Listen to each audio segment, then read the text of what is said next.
Satellite trackers flagged something on Kharg Island in mid-August that hadn't happened there in 25 days straight.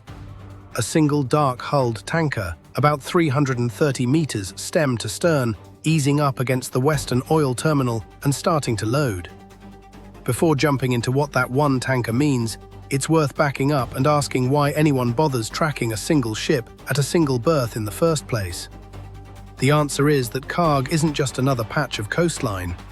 It's a coral outcrop sitting a short distance off Iran's shore in the northern Persian Gulf, smaller than a third of Manhattan, and somewhere between 80 and 90% of all Iranian crude exports move through it, because almost nowhere else along that coastline has water deep enough for supertankers. Britannica puts the terminal's handling capacity at around 7 million barrels a day, with room for up to 10 supertankers at once by the mid-2020s. Take that away and you're not disrupting a port, you're pinching off the country's main financial airway. This isn't the first time Kharg has been in the crosshairs. Iraqi forces hit it repeatedly during the Iran-Iraq War in the 1980s, forcing Tehran to reroute tankers to smaller terminals for a while. Until this year, that was the worst damage the island had ever taken. What makes the current chapter sting is how close diplomacy came to working before any of this started. In mid-February 2026, Iran and the United States were still working indirect talks over the nuclear file, and Iranian officials were telling reporters both sides had lined up on the basic principles needed to close a deal. In that same window, Iran ran live-fire naval drills in the Strait of Hormuz, closing it temporarily for exercises even as negotiators kept talking. 10 days later, the whole process collapsed. February 28th is the date most timelines mark as the start of what's now called the 2026 Iran War. The United States and Israel launched coordinated strikes on Iranian military targets, including the killing of Iran's supreme leader. Iran's response came fast. It shut the Strait of Hormuz to foreign shipping entirely. The Revolutionary Guard radioed warnings to commercial vessels that no ship would be allowed through, and within days that warning turned into mines in the water, boarding parties, and tanker attacks. Britain's Navy said the closure carried no formal legal weight, but insurers and shipping firms weren't interested in testing that distinction against live mines. Traffic through one of the planet's most important oil choke points simply stopped, and that choke point normally carries about a quarter of the world's seaborne oil and roughly a fifth of its liquefied natural gas. So within weeks, oil prices were up more than 40% from where the war started, rippling into fuel markets nowhere near the Gulf. Israel, fighting alongside the US in the broader campaign, killed the Iranian naval officer running the Strait blockade operations, a move aimed at the command structure behind the mining campaign, not the infrastructure itself. Then, on March 13th, the United States hit back directly at Kharg Island. Central Command called it a large-scale precision strike, hitting more than 90 military targets, mine depots, missile bunkers, air defense sites. That night, President Trump posted that the strike had wiped out every military target on the island and called it one of the most powerful bombing runs in Middle East history. No independent evidence backed that specific claim, though the strike itself and CENTCOM's confirmation of it aren't in dispute. What stood out more was what Trump said next. The US had deliberately left the oil terminal itself untouched. He wrote that American weapons were plenty powerful enough to destroy it, but that he'd held back out of what he called decency, with a warning attached. If Iran kept blocking free passage through Hormuz, he'd revisit that decision immediately. Sit with that distinction for a second, because it tells you what the actual American strategy was. This was never about leveling the oil terminal in one dramatic strike. It was about surrounding it, choking its supply chain, and keeping total destruction in reserve as a threat rather than using it. The shipping disruption got bad enough that Trump publicly asked other major economies, China, France, Japan, South Korea, the UK, to send warships to help keep Hormuz open, alongside American forces, an unusual ask that put rivals and allies in the same basket, and showed just how global the fallout from one island's blockade had become. Not everyone praised how the campaign was run. NPR reported that when Trump threatened to expand strikes to Iranian bridges and power plants, International legal experts warned that could cross into war crime territory given the civilian infrastructure involved. Those are outside legal opinions, not court rulings, and they didn't stop the campaign, but they're part of the public record of how this war was fought. Iran threatened to widen the fight in response to the March strike, warning through Al Jazeera that it would turn US-linked oil facilities in the region into what one statement called a pile of ash, and accusing Washington of launching the Kharg strike from bases in the UAE. The Revolutionary Guard threatened to hit unspecified Emirati cities over that. Nothing followed immediately, but it showed how tangled the whole Gulf region had become in this fight. On April 7th, Kharg was struck again, this time in the north. Bunkers, storage buildings, air defense systems. A White House official told NBC News no American ground troops were involved, and Vice President J.D. Vance confirmed the strikes publicly while insisting they didn't signal a new strategy, since they landed right before Trump's own deadline for Iran to reopen the strait. Iran's own semi-official news agency claimed the island's infrastructure suffered only minor damage and kept functioning normally, a claim impossible to verify independently and one that flatly contradicts what CENTCOM and the White House described. Both versions are on the record. Neither has outside confirmation. Between those two strikes, diplomats made another run at a fix. Talks in Islamabad aimed at a broader ceasefire framework for reopening the strait fell apart, and it was that collapse that directly preceded Washington's shift from airstrikes to a full naval blockade on April 13th. That's the point where this stops being a story about bombing runs and becomes a story about slow economic strangulation.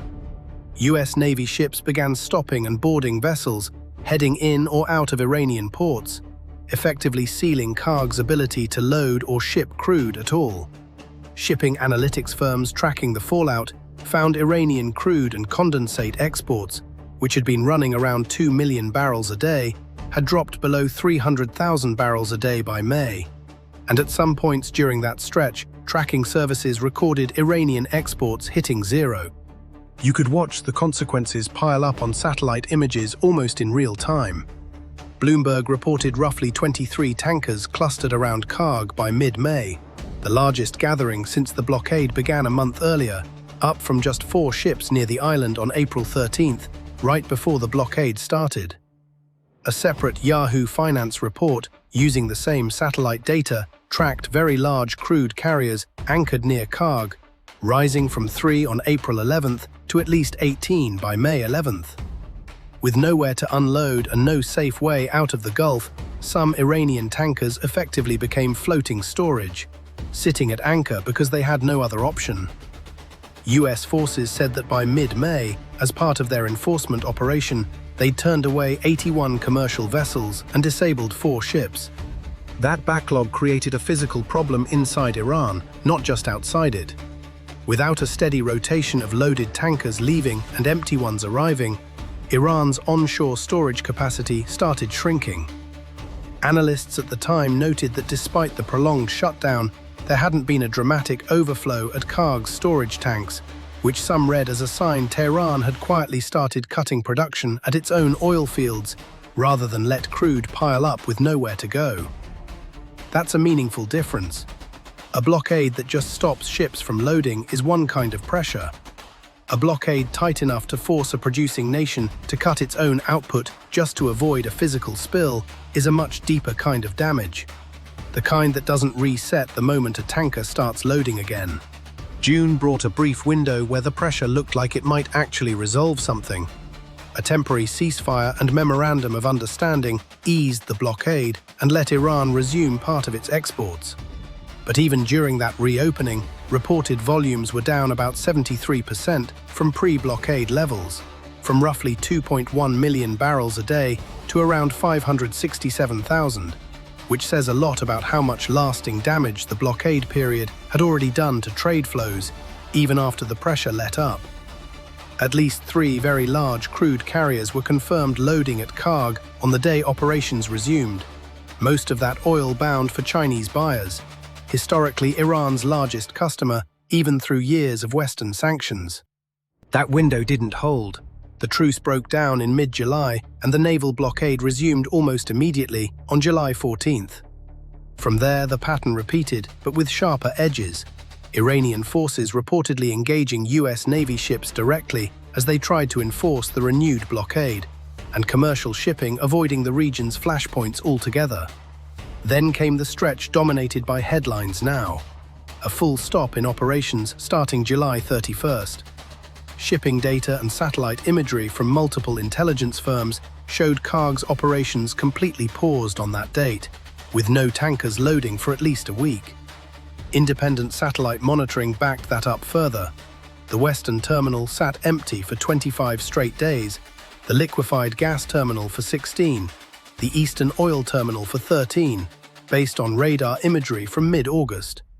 One trade data provider recorded 0 departures from Kharg across that entire stretch, from July 31st through at least August 11th. A geopolitics analyst at an energy consultancy told the Financial Times the blockade was clearly working in the narrow sense. Tanker traffic to and from Kharg had essentially stopped, but cautioned that losing export revenue wasn't likely to push Tehran into concessions at the negotiating table anytime soon. The backlog told its own story.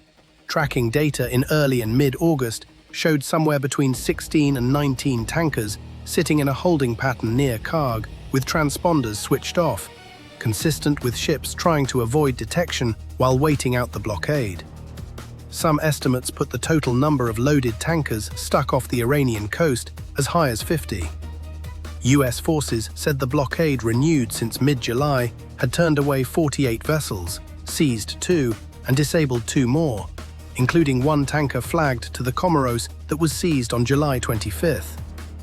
Through the first part of August, none of those enforcement numbers had moved in roughly 2 weeks, more a standoff than an escalation. Then, on August 12th, that crack appeared, and the people watching it closest were careful not to oversell it.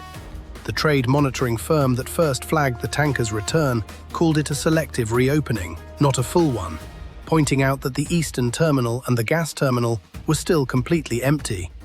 Their own analysts said the real test was whether that tanker left fully loaded, or the terminal quietly shut down again right after. Even the outlet watching this most closely wasn't calling it a turning point. They were calling it one data point. There's one more wrinkle worth mentioning.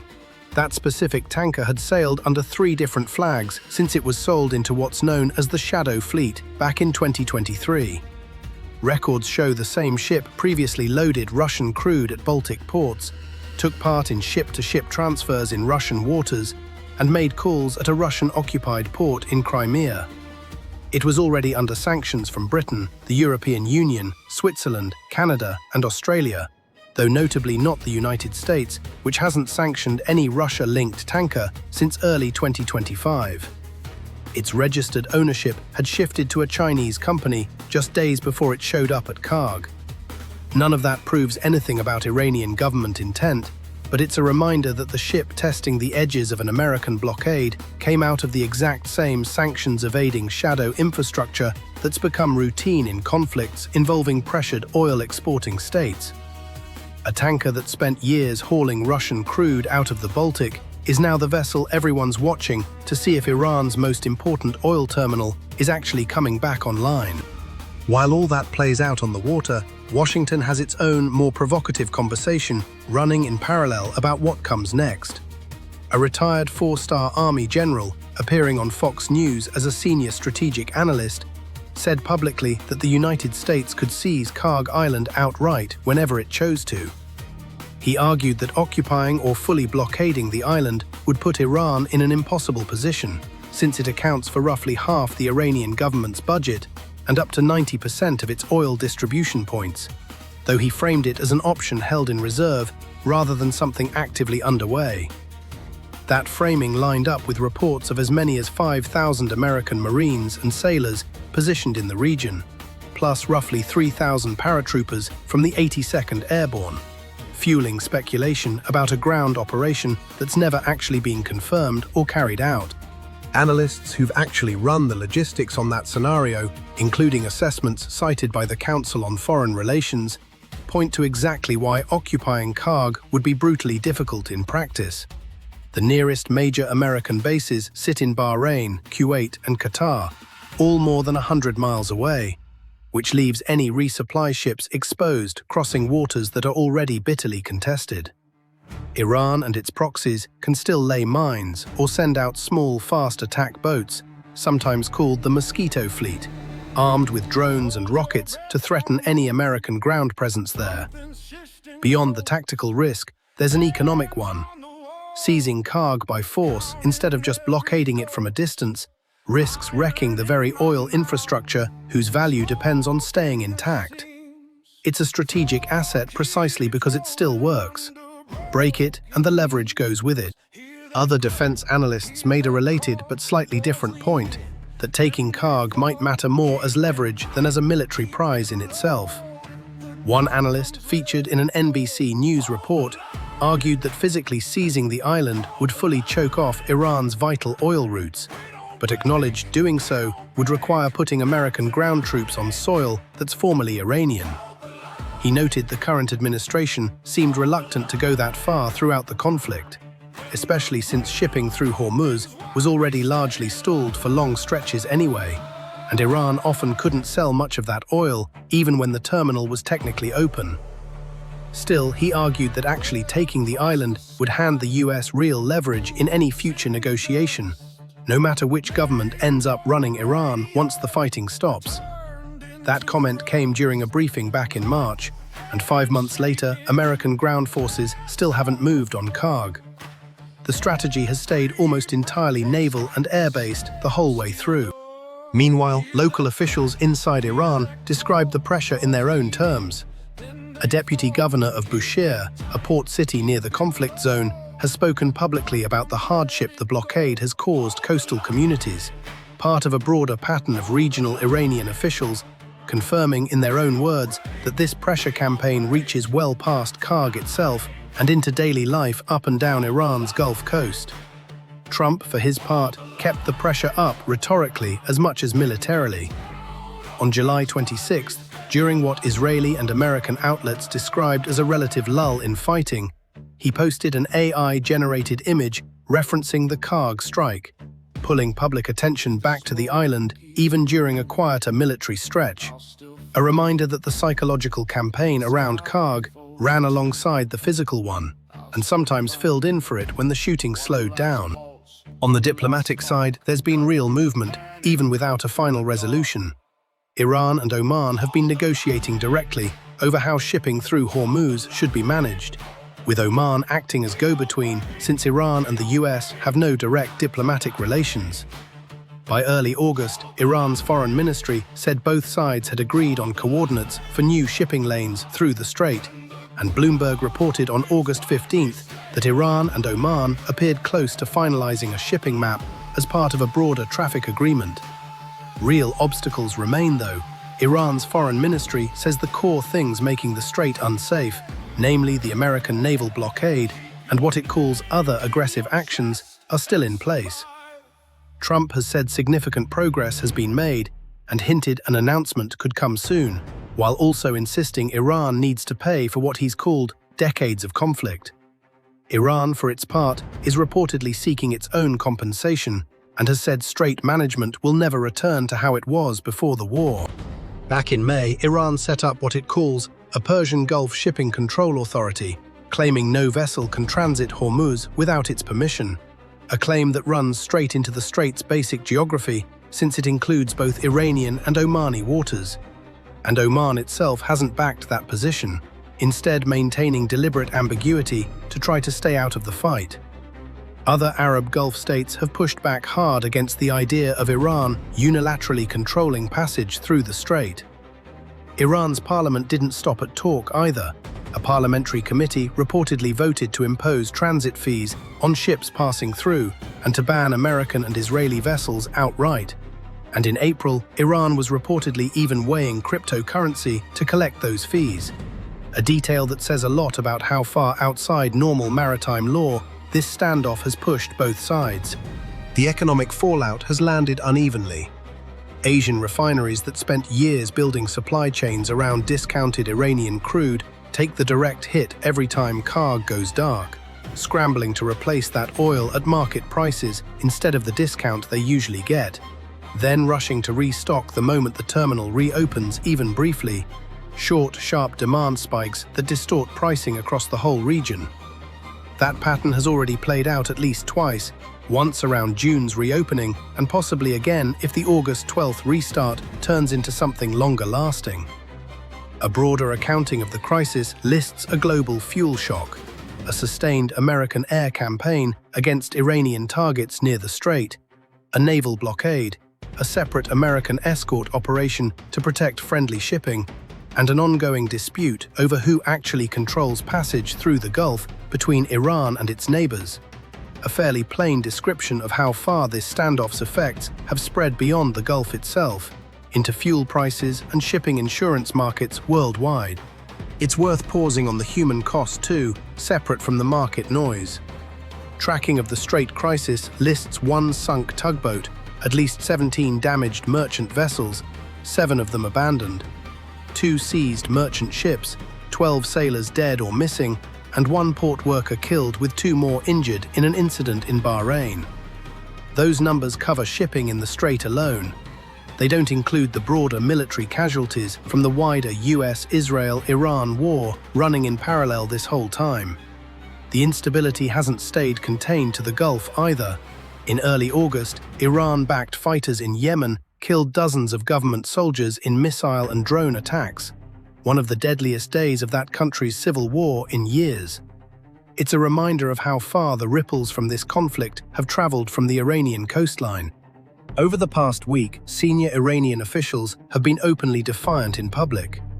A commander who gave his name to reporters as Nakai said Iran considers itself the winner of the overall war, calling the American approach a war without a strategy, and pointedly noting that the US has announced new objectives every few days, invading Kharg, reopening Hormuz, without fully following through on any of them. He argued that the longer the war drags on, the more real combat experience Iranian forces are gaining. Trump, meanwhile, keeps publicly insisting the United States controls the Strait of Hormuz, even as Iran says the opposite and talks with Oman continue in parallel. So where does that leave things in the middle of August? Kharg Island hasn't been destroyed. Its oil terminal specifically has never taken a direct American hit. The pressure campaign first announced back in March has now run nearly 6 months. For most of 2026, though, the island has functioned less like an active oil hub and more like a valve Washington has learned it can open and close almost at will, without resorting to the kind of full destruction or ground invasion that people like that retired general still describe as an option on the table. The blockade that resumed in mid-July pushed exports to nearly zero for most of that month, based on satellite and shipping data from several independent tracking firms. The single tanker showing up at the Western Terminal on August 12th is either the first sign of the pressure easing or a brief exception inside an ongoing siege. And even the analysts watching it in real time aren't ready to say which. It's fair to be upfront about where all this information actually comes from, because in a story with this many moving parts, it matters. The March and April strikes on Kharg were directly confirmed by US Central Command and referenced by both the President and Vice President.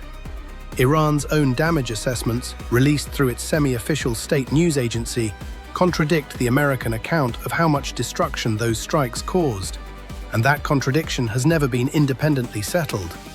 It's presented here as a genuine open dispute, not a resolved fact. The blockade, export and tanker data comes mostly from commercial shipping and satellite intelligence firms, reported through outlets like the Financial Times, Bloomberg and CNN. The retired general's comments on a possible island seizure came straight from his own Fox News interview. Reporting on troop deployments, the Oman talks, and the broader casualty figures draws on Al Jazeera, CBS News, the Council on Foreign Relations, and an ongoing multi-sourced public timeline of the conflict. Any characterization of Iranian military morale, including the recent comments attributed to Commander Nakai, comes from Iran's own public statements and should be read as Tehran's version of events, not an independently verified assessment. The same caveat applies to Trump's repeated claims that the US is far ahead of schedule in this war. And when private firms are cited for tanker counts or terminal activity, it's worth remembering they're commercial analytics companies, well regarded in the industry, but not government bodies speaking for the US, Iran, or the UN. That distinction matters because those private tracking systems are effectively what's building the day-to-day picture of whether oil is moving through Kharg or not. What's clear is that Kharg Island has become one of the defining pressure points of this entire war. Not because of one massive strike, but because of a slow, repeating cycle of bombing, blockade, easing, and retightening that's now run for nearly 6 months without a clean resolution. Whether the tanker that showed up on August 12th turns into a real reopening or gets swallowed back into another month of empty berths is genuinely still unknown, even to the people whose job is watching this from orbit every single day. What's more likely to actually break this standoff first? A real diplomatic deal between Iran, Oman, and Washington, or harder military action right on the island itself? It's the kind of question that doesn't have a clean answer yet, and probably won't for a while longer.